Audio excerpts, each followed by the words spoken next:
Hello, and welcome back. So, lots of things completed this turn. We've got Conjuration 4. Um, we've got the Construction 2. And now we throw everything into Enchantment because I want Skelly spam. Because if you can tell the defensive positioning I've set up, everything is basically within one movement turn. The way I'm wanting to continue this is basically make a bunch of those defensive Anaris now, so that I can Skelly spam and keep all of my mages behind them safe. In fact, eventually I'll be able to roll all of these little Soothsayers out to be pretty damn useful units. They got 11 of the... We'll go ahead and watch this, because this is just so we can see what kind of power this throne right here is going to have. We are going to turbo it up because I'm not... So also, I want to see what spells these cast, because he doesn't have gems. I don't remember if the monolith had gems or not, but when you see a pretender god on a throne, it's not like the regular AI. They actually have hard scripts. The developers of the game were told basically by the players that these are all pushovers because none of these damn pretender chases know what to cast. They went ahead and took care of that problem because these pretender chases now have a hard scripted setting, meaning this is going to cast the same spells every time. I can expect it to go Strength of Gaia, then I can expect it to go Body Ethereal, which means that 3/4 of non-magical attacks will never hit it, on top of 34 protection and 200 hit points. Basically, my guys will just rout long before the thing is ever really in any danger of dying. Now it's going to cast Strength of Giants, basically making all of its guys a lot stronger. That's +3 strength to all of them, so they're even harder to kill. Then it goes ahead and does Astral Shield. Astral Shield is going to be another good 8 defensive buff. It basically has the ability when you attack it, I think it does either an MR check. I think it's MR check. Might be morale check, though. I could be wrong on that. And if you fail it, it's just going to automatically paralyze your unit, which sucks. This is just going to be really hard to kill. I have no idea who's using a bunch of damn air magic here, though. Oh, yeah, duh. These guys have lightning attacks with 10 ammunition and 30 range. That's what it is. I'm looking for another caster here. Obviously, I'm not going to find one. So this one is not like a terribly killy type throne. It's just stupidly hard to take out type throne. And then obviously I sacrifice my guy here. If they can maybe get it down a little farther, that would be great.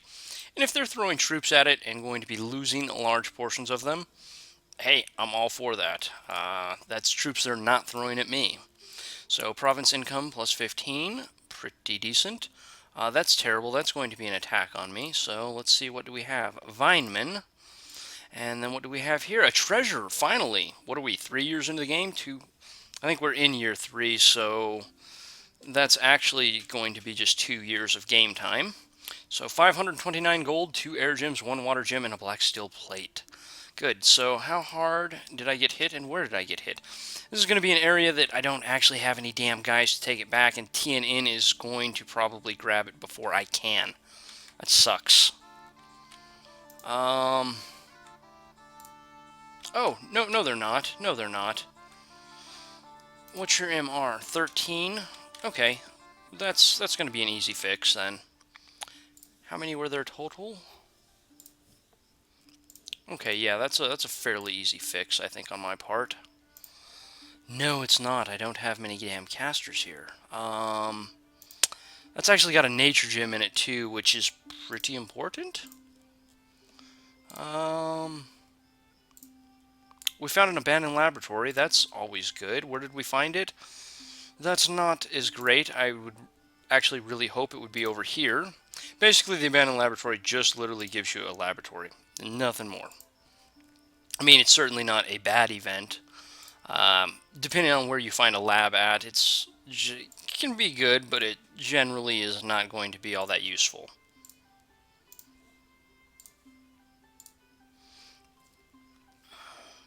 Alright, so that actually really sucks. Misfortune 2, no wonder. Um,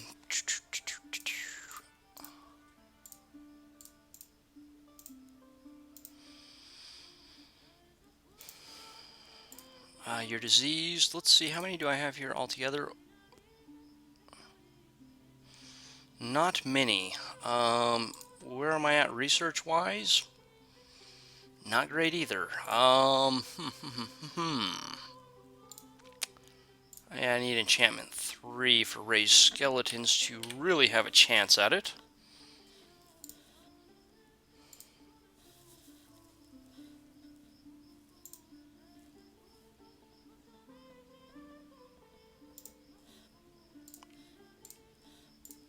Oh yeah, it's winter, so I'm obviously getting hit by a bunch of diseases right now. Why are you not producing mages up here? Did I run out of gold at some point and just didn't notice? That is a problem with this nation.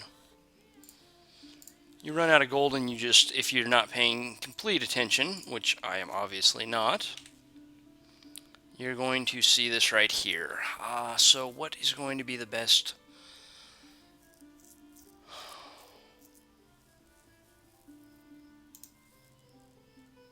How many are there? Only 9 hit points. Magic resistance of 15? That's not what he had, was it? Didn't I look at that? Hang on. We're gonna check this one more time because something doesn't look right here. He's only got an MR of 14. Oh, there must be magic skills in the province. Yes, there are. Damn, I need more mind burners than that.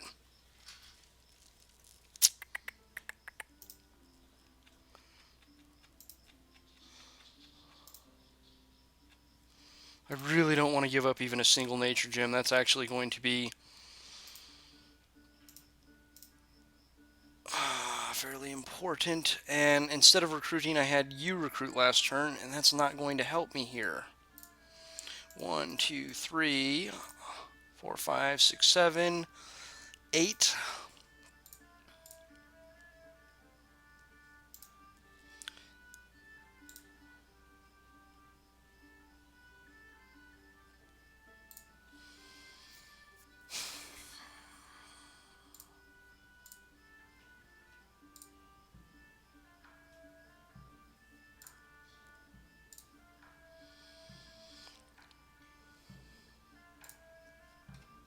I can't get all 4 in one turn, can I? Let's see how much RP I can end up with here. Alright, so I basically want to forge up a bunch of Clam of Pearls. Maybe next video I'll do a mid-game spiel so that everybody kind of understands why I am doing what I am doing here overall.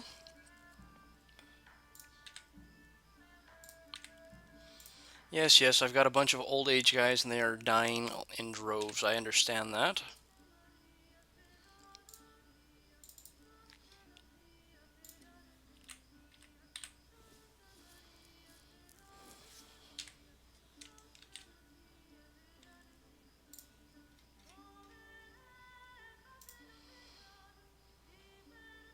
You're not magic beings, so I can have regular leaders lead you around, huh? Let's just mix you in right there, I guess.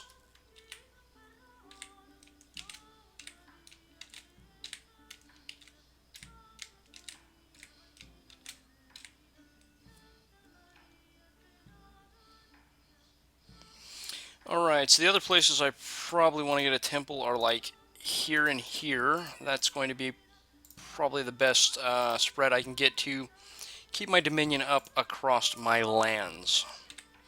Which is pretty important because I actually have decent skills here.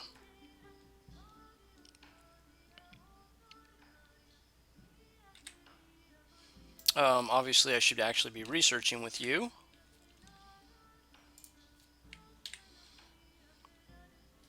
Just go ahead and research this turn. I'm going to try to bang out all the RP I can.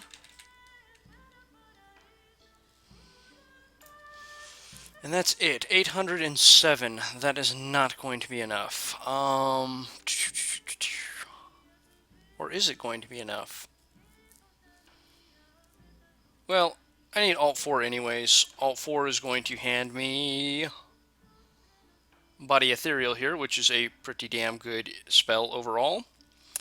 I guess I can mention Will of the Fates. I talked about the Sword of Aguilar, and this is going to basically auto-cast this spell. So the caster alters the fate of an entire battle. All friendly units receive unnatural luck for the rest of the battle. A lucky unit has a very good chance of just escaping an otherwise deadly blow or spell. Luck does not affect undead or inanimate creatures as they are dead already. So basically, by this auto-casting at the beginning of your turn, when he casts, I don't remember what it is, I think there's a 90% chance that any killing blow will actually deal 0 damage instead. So when somebody tries to put in a trap and just literally blow up your entire Communion Death Ball, which I think if you see the number of mages I have already, you're probably getting an idea how a Communion Death Ball forms, at least with this nation. That's the sword that you use because it's able to get this up and be a very, very good defensive barrier against a very strong counter to your strategy.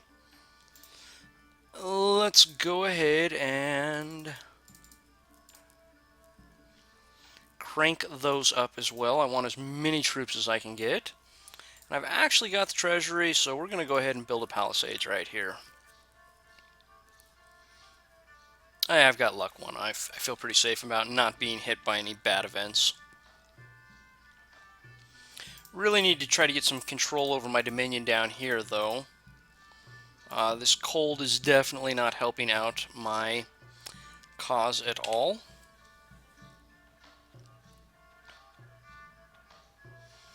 Okay, so we got Alt 4. That's very, very good. There's a battle in Arnberg. Oh, I must have sent a Pathos guy to die. Duh. They're still fighting, which is good.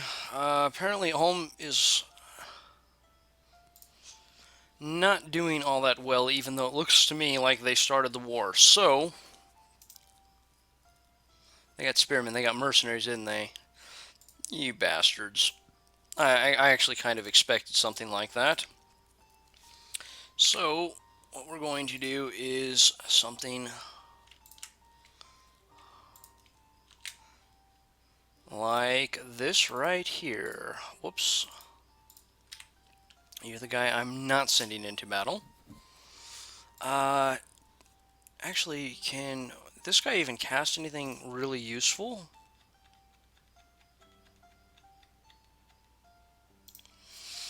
Giving him a gem and maybe throwing out Falling Frost?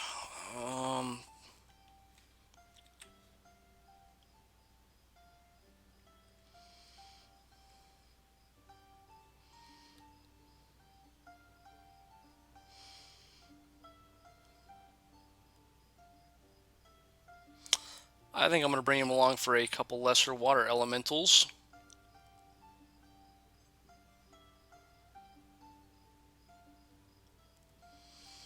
Yeah, that's what I'm going to do.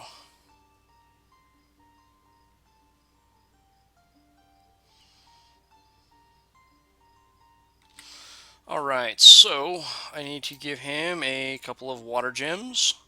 It's not the best use, but I really want that nature gem back, and I actually don't want to lose this overall. I'm sorry, everybody, but this is going to have to be scripted up because I haven't done any scripting at all, or very little. So we're going to go hold an attack closest. Good. I moved her in here because I want to hand her to nature gems. And that is going to be a very important part because she is not going to retreat. What she's going to do is cast Swarm, and then turn around and cast Swarm again. Hopefully she's not an idiot and uses the extra gem to lower the fatigue, which, in all honesty, she might actually do exactly that, even though I'm telling her not to. After that,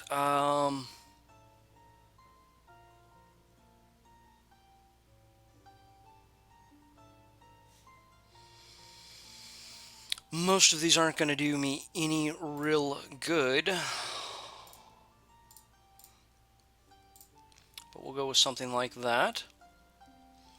You are not retreating. You are casting... you're going to be part of the communion, actually. So we're going to make you a master, because if you die, that's actually pretty bad. Since you happen to be first in line, you're also going to go with Power of the Spheres. And we are going to go with Mind Burn. I know I talked up the Stellar Cascades, but there are times when you want to use the Mind Burn. Particularly if you're going to go ahead and look at this, it does not affect mindless beings. All of those plant guys are mindless beings. The only person there with a mind is the mage in the back. Meaning, I want to actually punch through his MR, and I want to basically kill him and not have to deal with any of those other guys, because they'll just start falling apart and die. In order to do this, though, I will need an Astral Pearl for Power of the Spheres. We are going to cast up Communion Slave. How many slaves am I going to want? 1, 2, 4. You actually don't have any paths, so...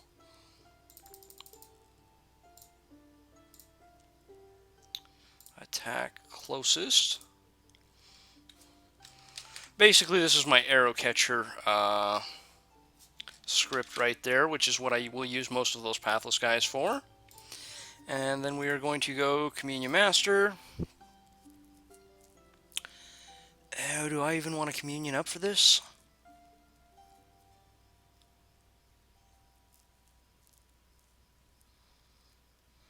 Yeah, because I have to use 5 guys just to get the Communion up to get a Light of the Northern Star. Yeah, that's not going to work because I don't have enough mages here. So, then Mind Burn, Mind Burn, Mind Burn, Mind Burn, cast spells. Okay. So, we'll go ahead and mark that with Control 2.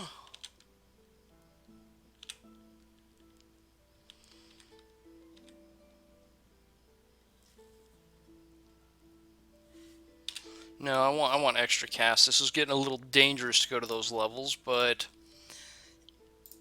I'm willing to sacrifice all of these guys in order to get this province back. Cold Blast. Gonna be the most damage I can get, huh? Yeah. So, Cold Blast. That's range of 5. I'm an idiot. I need Cold Bolts. Thought something didn't look right there. I'm like, that's a lot of damn damage. Also, please don't use the extra gem on a damn, taking your fatigue down. I really don't want you to do that.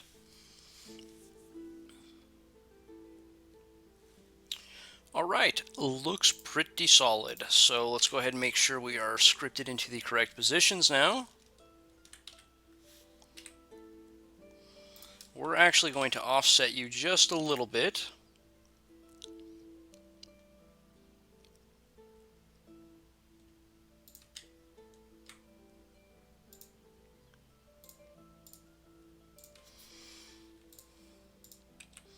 Yeah, I know, I'm not getting really fancy with my scripting here. I just basically want them all back behind my melee units.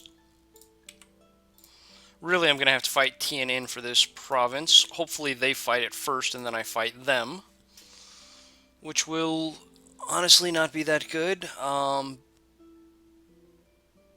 But it'll work out. It'll work out. Just... I don't know, move over here. No, move up here. So we're just going to try to keep an eye on the war that's going on here. It's not like I'm doing a whole lot else with all of those scouts, and that's kind of what they're for, is to figure out what the hell is going on in the game. So let's go ahead and construct a temple. I am producing a bunch of guys here I no longer need. Let's cut that back a little bit. The hell am I using all my other money for? Probably the Mage of Winter is where a fair amount of it's going.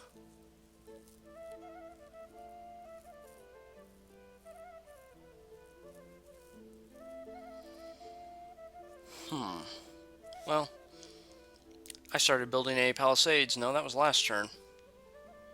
I don't know.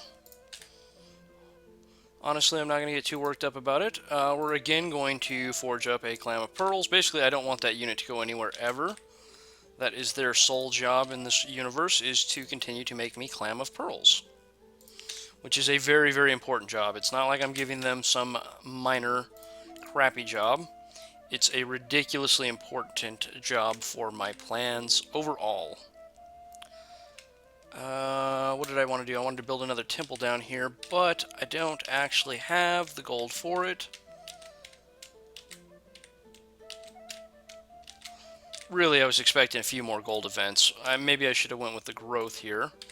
Well, looking at the events I've had, I know I should have went with the growth here.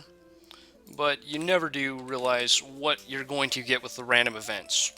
I mean, that's just the way it is. I do have a lot more gems than what I would expect, so that's good. You know what? We want to offset you as well. I don't want my elementals getting caught behind them. So there we go. Research and alteration complete. That's a dumb move. I should not have left it on alteration. I want enchantment right now. I need to hit enchantment 5.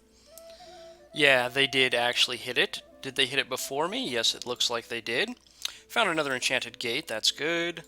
The enchanted gate, because I don't think I looked at the last one, is a single astral pearl, which means I've got a few astral pearls at this point. Whoops. Battle in Anberg. Obviously, I don't care because I'm just suiciding. Oh, good. They might actually lose this. I would not be entirely surprised if they win or lose this.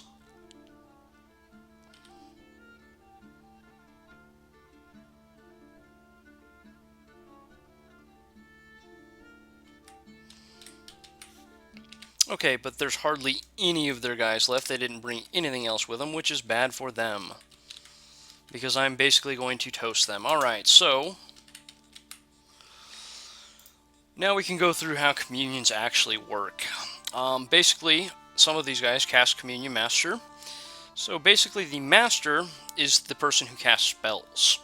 And part of being a Master is that you get a magic boost. So magic boost 2 means that all of his magic paths are boosted by 2. And that is dependent upon the number of Communion slaves you have. I have 5. The way that works is you get a boost of 1 at 2, 2 at 4, 3 at 8, 4 at 16, 5 at 32, etc., etc.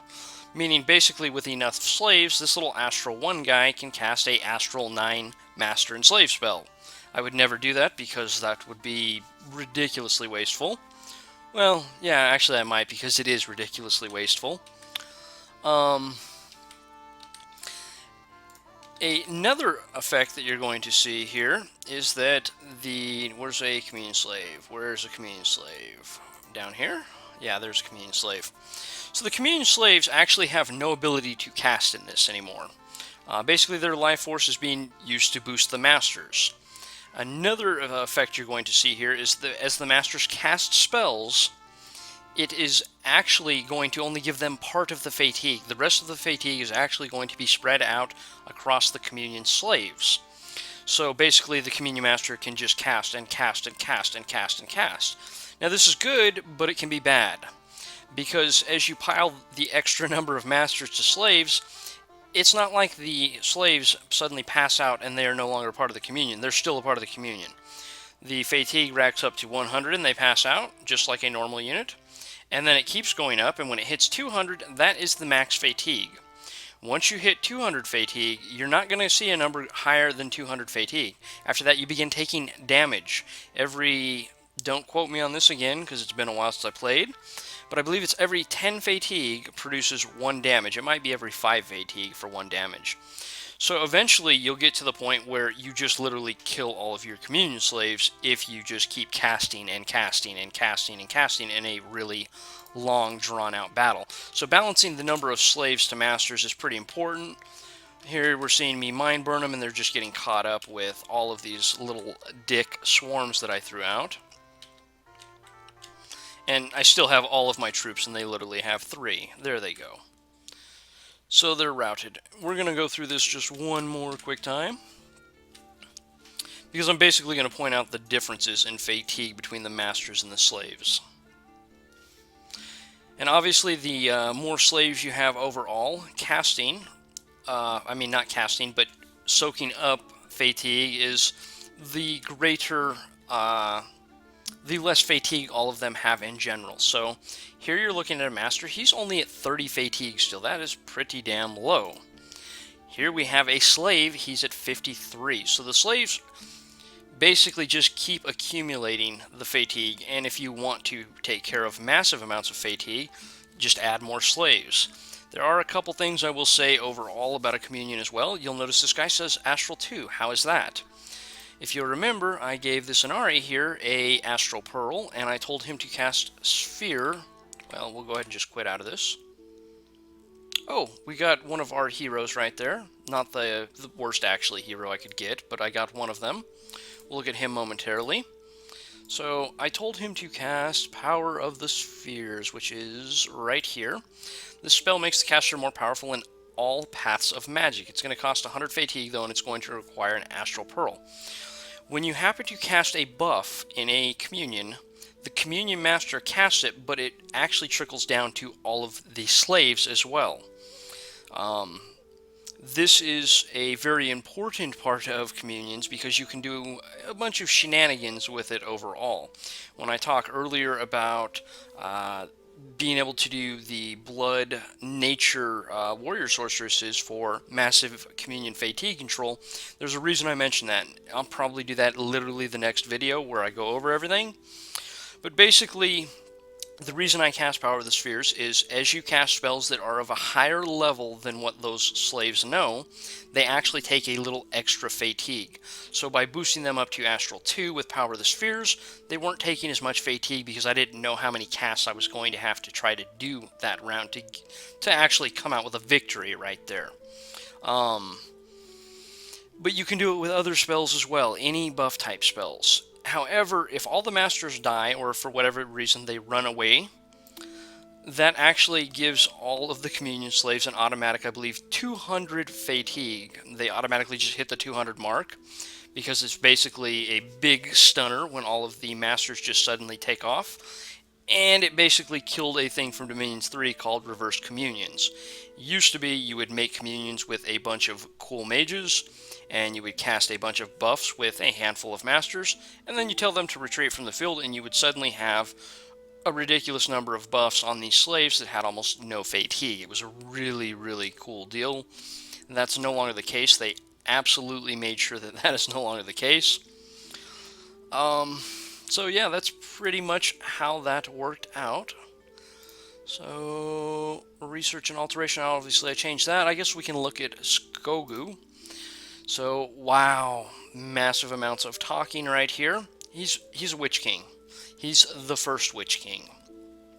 So you're going to see the 4 Death, which is nice because I haven't bought any of them yet. But he's also got the Blood level 3, which is actually pretty damn nice.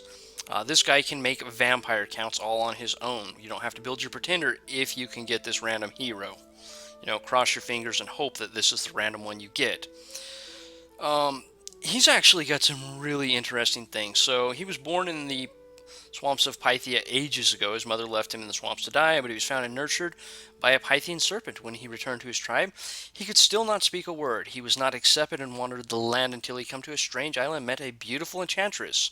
She took him as her lover and taught him 3 languages that are spoken today, 3 languages that are dead, and finally the language spoken by the dead. She must have loved or hated him greatly because she also taught him the dark art of necromancy. When the witch finally got tired of her young lover, When the witch finally got tired of her young lover and banished him from the island, Skogu was maddened by rage and turned his dark arts to practice. He returned to his tribe with a host of ghosts and slew and ate those who opposed him. He sacrificed women as he would his former lover should they meet again. He made his tribes do the same, and he made his tribesmen eat those they defeated in combat. You're going to notice they actually have a sort of 40k type banner. That's a flayed human skin, by the way. Um, Soon the horror of the Androphag spread across the steppes. He took 7 wives, 3 living, 3 old, and 1 no longer living. The sons of his wives were taught the dark arts, and he called them witch kings. Obviously, those are all the witch kings are his progeny. Skogu has since retired into the swamps of Pythia, where he feasts upon the flesh of men, awaiting the arrival of his former lover. Skogu rides the Pythian serpent, reanimated by vile magic. Now, this is interesting because the other 2 heroes of the nation, one is not specifically said, but is heavily implied due to his massive amount here. Yeah, I know, I'm going into the lore. Sorry, guys, buckle up. One of your others is basically a mage with 4 death, 2 air, 4 nature, and 2 astral. And it doesn't really say it explicitly on her. In fact, it says that she's the one who taught the mages of, oh Jesus, what's the Greek themed nation?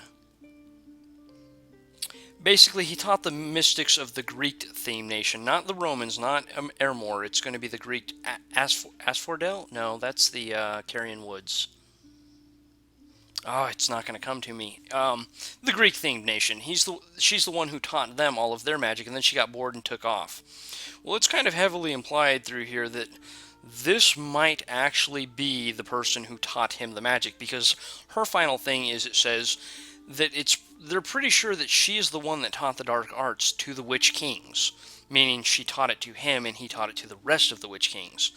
However, their third hero is also really interesting because it happens to be somebody else that is mentioned here in his thing, and that is going to be one of his wives, the one no longer living. Yes, one of his wives is undead. She's one of the old Tutha, I believe. I might be wrong on that piece of the lore. She's not a human. She's, I believe, one of the more elven races, the Tutha. And he basically kills them all. And she happens to be really powerful in necromancy, so she just, she's like, well, fuck it, everybody else took off. I'm just going to stay here, and when I die, I came back to life, and I just have a whole, she makes undead every turn. They're really interesting. They're not terribly useful, but they're really interesting. And basically, she can't leave your home province. She has homesickness, but she's immortal, so you can actually move her around where you have white candles and stuff. It's just so interesting. I believe she's got slight amounts of air magic and like 4 death as well.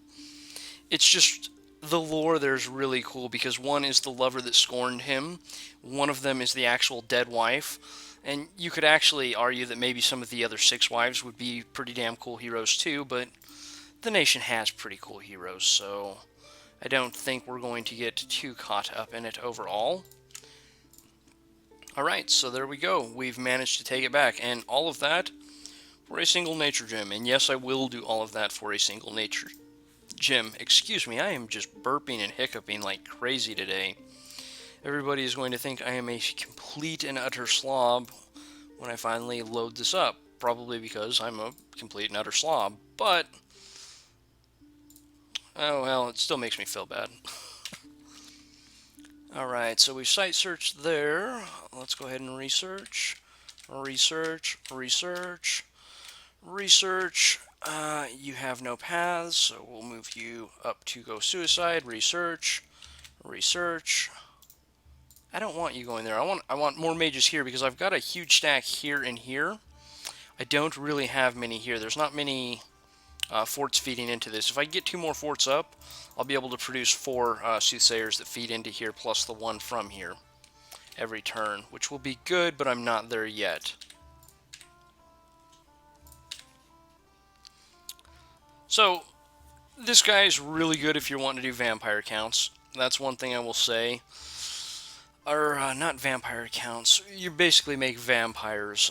Curse of Blood, right down here.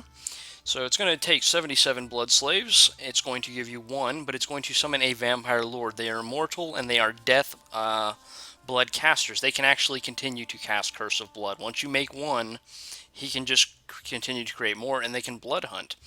Meaning, when I said you're not a major blood power, but if you want to slide into a major blood power role, this is how you do it with most nations right here. You basically bootleg is what it's called, and you get just enough blood magic to get yourself a vampire count and make sure you're able to cast it, obviously. And then once you have the first one, he hunts for slaves, and eventually he makes a second vampire, and eventually those two hunt for slaves, and you make a third vampire. And it just keeps exploding up exponentially into the end game where you have a massive amount of really cool death blood mages that are immortal as well. Really interesting. It's a fairly good strategy. Personally, I'm going to have him just go site search. Hopefully he'll find me something. Again, I'm not going to hold my breath here, but I can hope. Just go ahead and stand here. I don't care. So we didn't see anything, and I'm really wanting to just kind of keep an eye on this war here. If they stop, I'd like to know they're no longer trying to kill each other.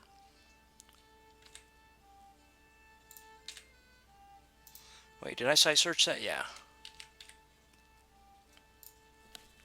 Damn, this video is starting to get long. So we're going to go ahead and forge another magical item. Guess what we're forging here? Clam of Pearls. Clam of Pearls is ridiculously good, and it's the reason I never have any nature gems to go ahead and thug out, actually.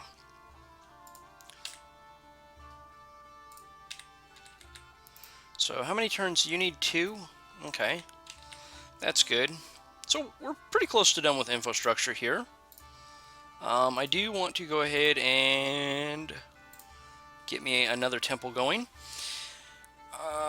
That's going to be 1, 2, 3, 4, 5. Actually, I've already got 5. I'm going to go ahead and put another one down anyways. I've got the gold for it. And basically, since I got Skogu here, I'm never going to recruit a Witch King. There's no point in it at this juncture, or ever again for that matter. Because he can do all the things that I would want that 4-death Witch King to do, and he's actually got, let's see, can we do, not yet. Okay, I believe with a single item he can do Armor of Twisting Thorns. I believe it's 3 blood and 2 nature. Not positive on that, so again, please don't castrate me.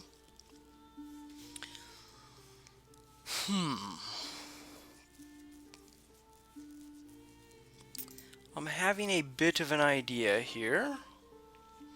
I know I had him here. Do I want to go ahead and recruit some priests, because I've got a pretty big blood income here? Jinx, hey, quit licking yourself. You're gonna have slobber all over my bed, baby girl. Don't do that. I know you're just cleaning yourself. Don't look at me like that. It's my dog. She likes to lick my damn bed, and then when I lay down, I'm like, gotta change my sheets again. Honestly, I could go for some vampire counts right here, and I'm really considering it actually pretty heavily, because I could just basically sit on these provinces I have and not really do anything else for a large portion of the game and just become unkillable. Do I want to go that route, though? I mean, I got a really good, because I got that lower throne, so I've got 7 blood slaves as an income. Every 10 turns, I can just, without even blood hunting, I can make a new vampire count. And that's doing no blood hunting with them at all.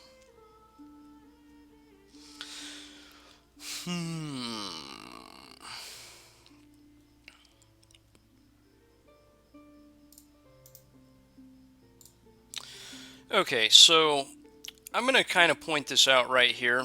I've site searched a good portion of my land. Obviously, I've got a bit more to go.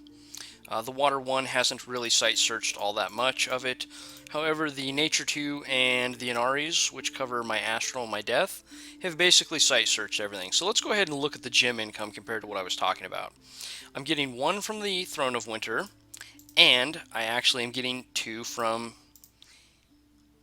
Where the hell didn't I get another Frozen Lands out of that?